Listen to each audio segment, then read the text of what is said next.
Hi guys, welcome to our vlog. What if your students could review anytime, anywhere, even without the internet? Hi, I am Valeriano Imbudo Jr., a teacher and a vlogger.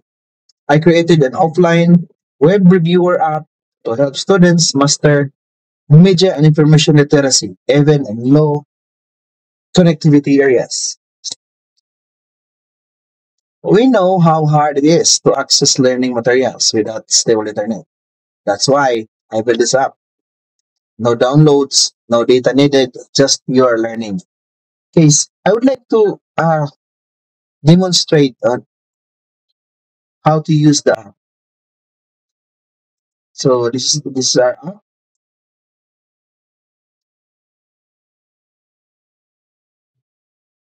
Okay, so this is our app. Let's open this one. Okay. So the feature of this app, guys, okay, um, this is time. So I set the time for 8 minutes for 40 items uh, test. So once you click the start exam, the timer will begin and the quiz will automatically submit when the time runs out. So para siyang Microsoft Form na ah, na nilalagyan ng timer. So sa pagka-open na, lagay lang natin ang ating first name, Maria Helena, for example, then Embudo. So that's the name of my daughter. So start exam na natin guys. So pagka nag-start exam na tayo, so nag-start na yung counting. Ayan. Then ano, magsisimula na tayo mag mag-answer. So what is the difference? So lagay lang natin to guys. Sira na natin to. Bahala na silang mga bata na mag-answer. Ayan. Ayan. Ayan.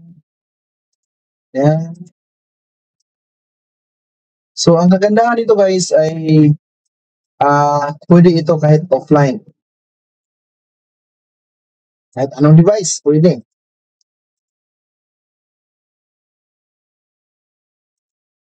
At saka, pagkatapos nito guys, makikita ninyo na nagbibigay siya ng feedback.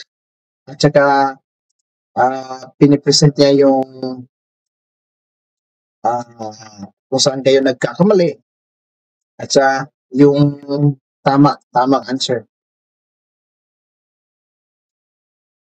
Okay. So, tapusin ko lang to guys. Okay, so natapos na tayo. So, again guys, pag umaabot na ito ng 8 minutes, naabutan ng 8 minutes, automatic siya na nagsasubmit yung form. Okay? So, halimbawa na lang na natapos sagutin yung form within 8 minutes. So, submit. So, ito na yung result. So, nakita natin dyan, guys, yung learner name. So, Maria Lina yung Budo. So, attempt 1. So, bali, nare-record din dyan, guys, nare-record din dyan kung ilang attempts yung ilang attempts ang ginawa ng mga learners. Okay, so you scored 18 out of 40. So, my feedback? Don't give up. This result shows that you may be struggling with foundational concepts in MIL. It's okay. Learning is a process. Review your notes, rewatch your lessons, and ask for help when needed. Your improvement starts with consistent effort. You can do it. So, dito guys, pinipresent yung mga tama at saka yung mga maling sagot. Then, with explanation. So, with explanation guys. Bali, pwede na ito kahit kahit dito na lang matututo yung mga bata natin. So, explanation. Literacy is a fundamental ability to engage with printed and written materials in various contexts. So, yan guys. Makikita natin yung pink na yan ang mga mali, no? Then may corrected answer din, yung mga correct answer. Halimbawa dito, ayan. Which type of literacy focuses on the ability to recognize when information is needed and to locate, evaluate, and effectively use and communicate information. So, ang answer niya, technology literacy. So, ang corrected answer is information literacy. Then, with explanation yan, guys, no? Information literacy specifically addresses to skills for finding, evaluating, and using information. So, ayan siya, guys. So, okay. So, pagkatapos dito, guys, pwede na rin ito. Pwede siya mag-retake. Pwede siya mag-retake. Then, pag nag-retake siya, so automatic para makuha niya yung ah, malaking puntos. Ha? So, nag-clear yung form natin. So, hindi nag-close, nag-clear lang. So, subukan ulit. Yan. Yan. So, bumabalik. So, ngayon guys, i-ano natin, i-simulate natin yung situation na naabutan siya ng 8 minutes. Kasi nang nag-answer siya, ay nag-open siya ng ibang app. And then ano pa siya, nag-search kay Google or nag-ask kay AI. So, yan, isa-simulate natin. Okay.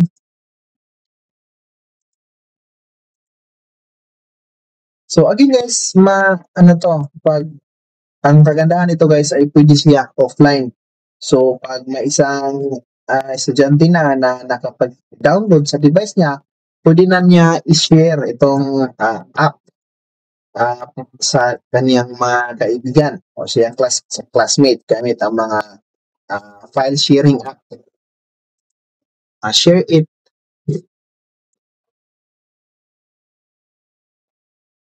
Okay, so again guys, simulate natin yung situation na naabutan siya ng 8 minutes. So dapat ang itong app natin ay nagfo-force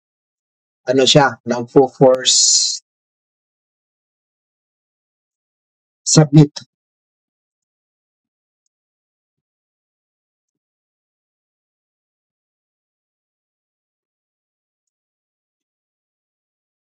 Okay?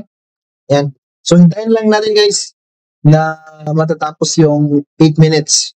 At titingnan natin kung nag-force submit pa siya talaga o hindi. Okay? So, post ko na lang tong video guys. Hintayin natin yung matapos yung 8 minutes kasi masyadong mataas na.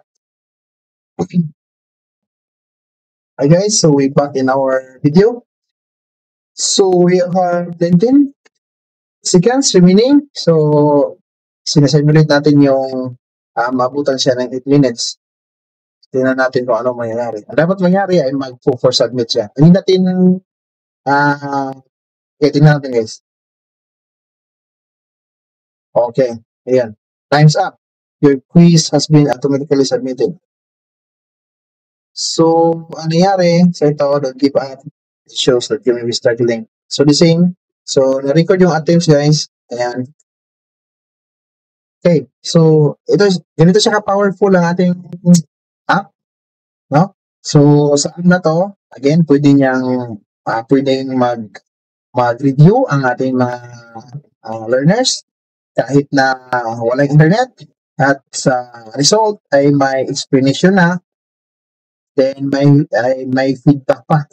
So, okay. So, ito guys.